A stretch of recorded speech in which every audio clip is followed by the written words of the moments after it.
ഇവിടെയുള്ള ഏത് പ്രാപഞ്ചിക വസ്തുക്കളും നമുക്ക് അല്ലാഹു തആല ഒരുക്കിയത് നമ്മുടെ ഉപകാരത്തിനും ഉപയോഗത്തിനുമുള്ളതാണ്.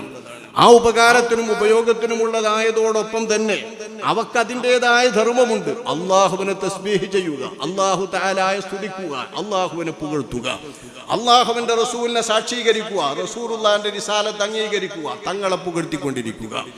ഈ ധർമ്മം ഈ പ്രപഞ്ചത്തിലുള്ള സകല വസ്തുക്കളും നിർവഹിച്ചു കൊണ്ടിരിക്കുന്നുണ്ടെന്ന് ഖുർആൻ പറയുന്നു, മുത്തനബിയും പറയുന്നു.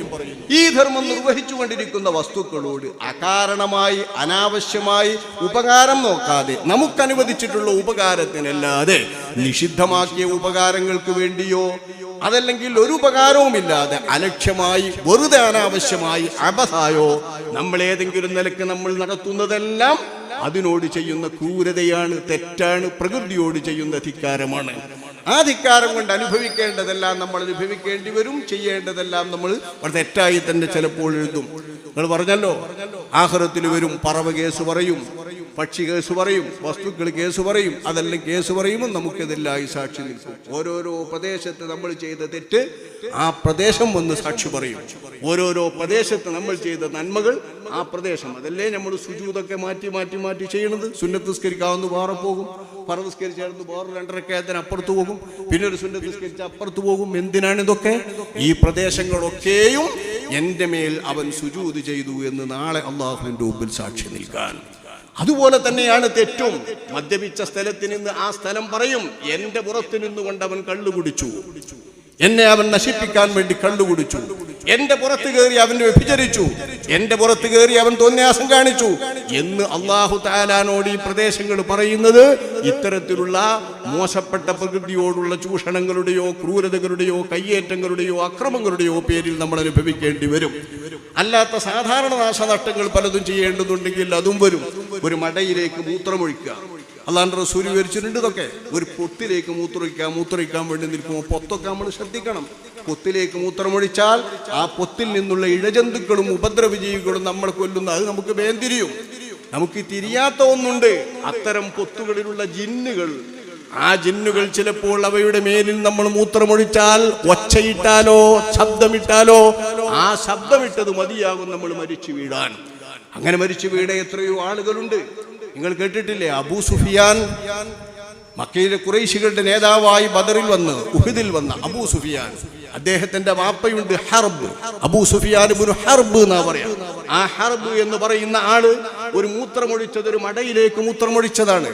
മടയിലേക്ക് മൂത്രമൊഴിച്ച അയാളുടെ ജഡം പോലും പിന്നെ കണ്ടെത്തിയില്ല. ആ വിധം എവിടെയോ പോയി. ഇയാൾ എവിടെയെന്ന് നോക്കിയിട്ട് വിവരമില്ല. ചരിത്രാതീത കാലമൊന്നുമല്ല, മുത്തു മുസ്തഫ സ്വല്ലല്ലാഹു അലൈഹി വസല്ലം തങ്ങളുടെ ആ കാലത്ത് സംഭവിച്ചതാണ്. അബൂ സുഫിയാൻ നബിയും കാലക്കാരാണല്ലോ. അബൂ സുഫിയാനിന്റെ വാപ്പ, അയാളുടെ ജഡം തിരിയിട്ട് കിട്ടാനിട്ട് എവിടെയാണെന്നറിയാഞ്ഞിട്ട് പിന്നീട് ഏതോ ജിന്നുകളിൽ നിന്നൊരു അശരീരി കേൾക്കുകയാണ്, വഖബറു ഹർബിൻ ബിമകാനിൻ ഖഫറു വലൈസ ഖുർബാ ഖബ്രി ഹർബിൻ ഖബറു. ഹർബ് എന്നറിയുന്ന മനുഷ്യന്റെ ജഡം ഒരു കാട്ടിൽ വിജനസ്ഥലത്തുണ്ട്.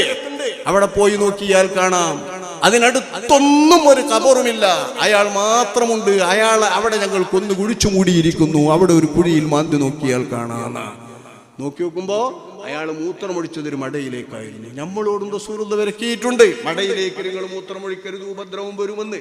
അങ്ങനത്തെ ഉപദ്രവം ചിലപ്പോൾ ഇവിടുന്ന് തന്നെയാണ് കൊള്ളും. അള്ളാഹു നമ്മെ കാത്തുരക്ഷിക്കുമാറാവട്ടെ. അതാണ് പ്രകൃതി വസ്തുക്കളോട് പാലിക്കേണ്ട. മൂത്രമൊഴിക്കുമ്പോഴും മാക്കിക്കൊള്ളുമ്പോഴും അതുപോലെ മലമൂത്ര വിസർജന സമയത്തൊക്കെ നമ്മൾ ശ്രദ്ധിക്കാതിരിക്കുമ്പോൾ വരുന്ന കുഴപ്പം. അതല്ലാത്ത നിലയിൽ അള്ളാഹുവിന്റെ പ്രകൃതി ദുരന്തങ്ങളും പ്രളയങ്ങളും പോലുള്ള ദുരന്തങ്ങളുമൊക്കെ താന്തോന്നിക്കരുടെയും തെറ്റുകളുടെയും പേരിൽ വരുമ്പോഴും ഉറക്കമണിച്ചു കുടിയിലും കളിയിലും വിനോദത്തിലുമായി മുഴുകുമ്പോഴും ഒക്കെ സംഭവിക്കുന്നത് നമ്മൾ സൂക്ഷിക്കണം. മുത്തു മുസ്തഫ സ്വല്ലല്ലാഹു അലൈഹി വസല്ലം തങ്ങളെ നമ്മൾ ഇതിലൊക്കെ പരിഗണിക്കണം.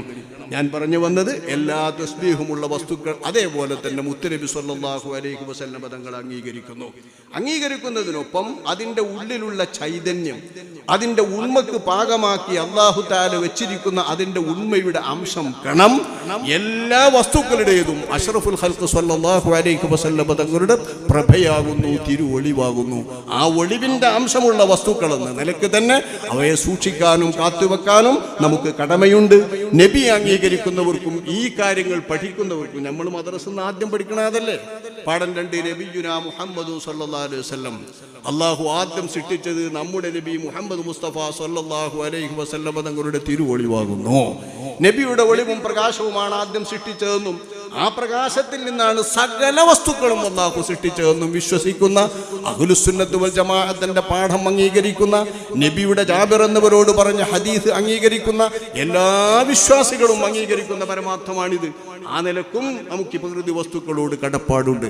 ആ കടപ്പാടുകളെല്ലാം മാനിച്ചും പാലിച്ചും ജീവിക്കാൻ നമ്മൾ ശ്രദ്ധിക്കണം.